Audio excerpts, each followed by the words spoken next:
आज मिल गया एक और सच्चाई का पुजारी मिट्टी में।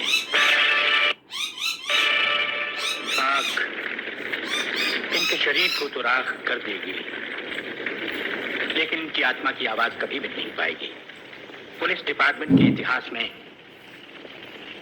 डीआईजी रुद्र प्रताप चौहान का नाम सुनहरे अक्षरों में लिखा जाएगा।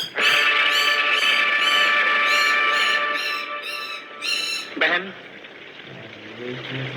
भगवान की मर्जी के सामने इंसान बेबस है।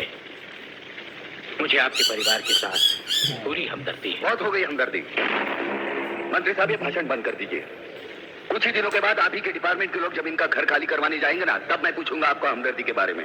वागले, कंट्रोल योरसेल्फ। जब तक हमारे डिपार्टमेंट के गद्दार और खादी के कपड़े के पीछे छिपे हुए दरिंदे जिंदा रहेंगे ना, ये चिताएं ऐसी ही चलती रहेगी, एक के बाद एक। कुछ चंद सिक्के मिलेंगे सभी को सरकार की तरफ से भविष्य के लिए।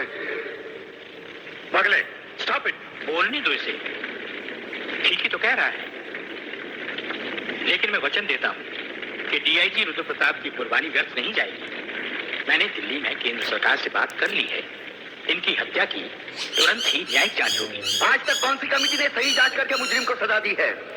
ये आपकी कमेटी समिति की जांच की फाइलें होती है ना, ये ठुलमुल सरकार बदलते ही गुम हो जाती है।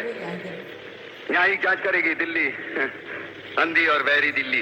ये दिल्ली बस मुंह है, इसलिए पटर पटर करती रहती है। ये करना है, ये होना चाहिए, हमें दिखाना है।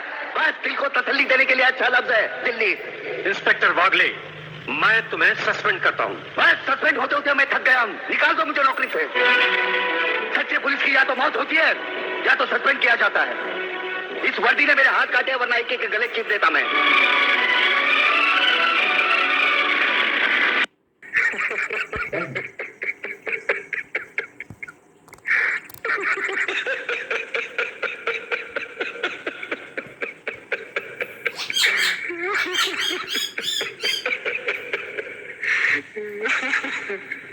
आ गए मेरी मौत का तमाशा देखने। अब मुझे लटका देंगे, जुबान ऐसी बाहर आएगी, आंखें बाहर आएगी। थोड़ी देर लटकता रहूंगा, फिर ये मेरा भाई मुझे नीचे उतारेगा। फिर आप चर्चा करते घर चले जाओगे, खाना खाओगे, सो जाओगे। तुम्हारी ये नामर्दानगी, बुज़दिली एक दिन इस देश की मौत का तमाशा इसी खामोशी से देखेगी। कुछ नहीं कहना मुझे तुम्हें, कुछ नहीं। तुम्हारी जिंदगी में कोई फर्क पड़ने वाला नहीं। अंधेरे में रहने की आदत पड़ी है तुमको, गुलामी करने की आदत पड़ी है। पहले राजा महाराजाओं की गुलामी की, फिर अंग्रेजों की, अब चंद गद्दार नेताओं की और गुंडों की। धर्म के नाम पर ये तुम्हें बहकाते हैं, तुम एक दूसरे के गले काट रहे हो। काटो काटो।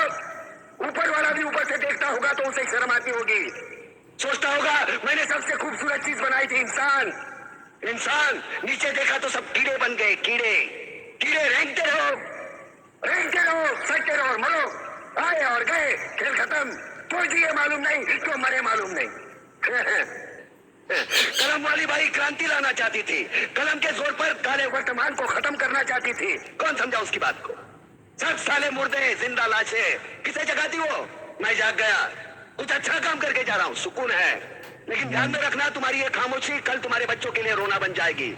ये कानून वाले, वर्दी वाले नेता, इन्होंने अपना ईमान बेच दिया। एक दूसरे को जलाते वक्त तुम्हारा ईमान कहा गया था? भाड़ में।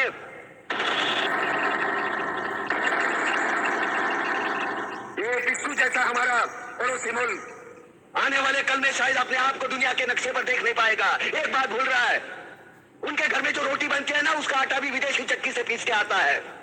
साले अपने खुद के देश में सुई नहीं बना सकते और हमारे देश को तोड़ने का सपना देखते हैं।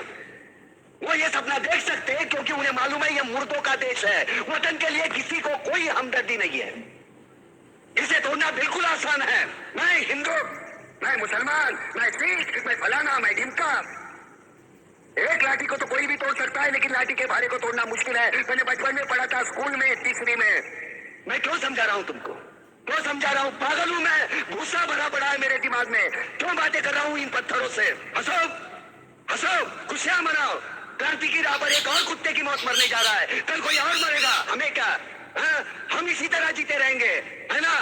जियो भाई जियो, जैसे चाहिए वैसे जियो। मैं हिजड़े की जिंदगी जीना नहीं चाहता। ये ला चल चल।